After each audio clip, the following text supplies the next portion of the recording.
राधे राधे महाराज जी। महाराज जी, जो भगवान का नाम नहीं लेते फिर भी अच्छे से रहते हैं, और जो भगवान का नाम लेते हैं परेशानी में रहते हैं, क्या फर्क है? कौन बोला? ये तीनों बताइए। हाँ, ऐसा देखा भी जाता है।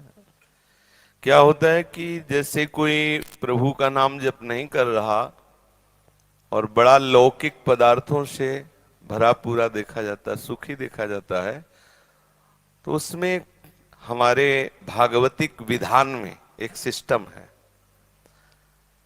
जो भगवत मार्ग से विमुख आचरण, पापाचरण, अधर्माचरण करता है और आपको सुखी नजर आ रहा हो, तो उसके बहुत थोड़े पुण्य हैं। उनको भुगाने के लिए पहले हमारे संविधान, भागवतिक संविधान में उसके पुण्य नष्ट कर, क्योंकि जब उसे दुख मिलेगा तो पुण्य उसका सहयोग कर देगा, इसलिए पहले उसके सहयोगी का नाश किया जाता है। उसका सहयोगी जो सुकृत है उसको दे दिया गया। अब वो पापाचरण में और उन्मत्त हो गया। अब उसके वो सुकृत चल रहे हैं, इसलिए उसे जुकाम भी नहीं होगा। अब वो सोचता है कि कुछ नहीं, कोई निर्णय नहीं, कोई भगवान नहीं, मनमानी पापाचरण करो, खूब मौज से रहो। और वो सुकृत उसके नष्ट हो रहे हैं।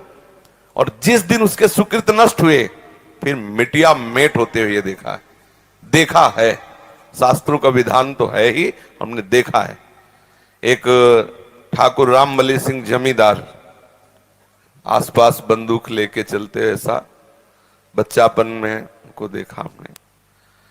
वो ऐसे मतलब अपने गर्भ में रहते थे कि किसी को कुछ नहीं मानते थे। एक गरीब ब्राह्मण था जिसकी उन्होंने संपत्ति का अपहरण किया, तो वो गया और हाथ जोड़ा कि लंबरदार, गांव में ठाकुर जमींदार को ऐसे प्यार भाषा में बोले, लंबरदार, आप तो राजा हो, आप तो ठाकुर हो, आप तो जमींदार हो, गरीब ब्राह्मण है, उतने से ही परिवार चलता था, आप गालियां बके।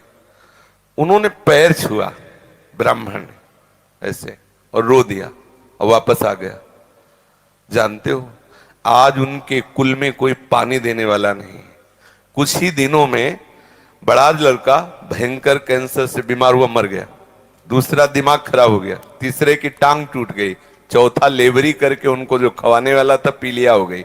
और आप अफीम के इतने नशेबाज बन गए कि धीरे धीरे सब जहां उनके आगे पीछे बंदूक लेके चलते थे वहां मक्खी उड़ाने वाला कोई नहीं रहा, और एक पशु की तरह मरे जब कोई फेंकने वाला नहीं, ऐसी स्थिति। होता क्या है कि शुभ कर्म जब तक हमें, वहां के हमारे भागवतिक विधान में सिस्टम है, यदि आप अधिक पाप करेंगे तो आपके जल्दी से जल्दी शुभ कर्म आपको दिए जाएंगे कि वो नष्ट हो, तब तुम्हारा नाश शुरू होगा।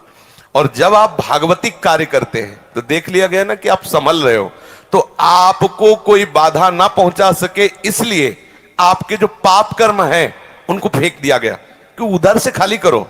जो उसके शत्रु पक्ष के पाप कर्म जमा है उसको नष्ट करने के लिए उनको भेजो, क्योंकि इस समय धर्म निष्ठा में है, ये पचा जाएगा। तो उसके पाप कर्म आते हैं और धर्म में प्रबल होकर के उन पाप कर्मों को भोगता है, धर्मात्मा बन के चलता है। जिस दिन उसके पाप नष्ट हुए, वो सुकृत और ये वर्तमान के सुकृत मिल गए, उस दिन जय हो जाती, उसकी कोई पराजय सजयती, त्रिभुवन में उसकी जय जयकार हो जाती, और उस पापात्मा का ऐसा नाश होता है, कोई पानी देने वाला नहीं मिलता।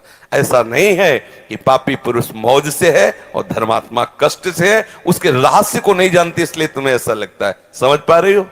जी।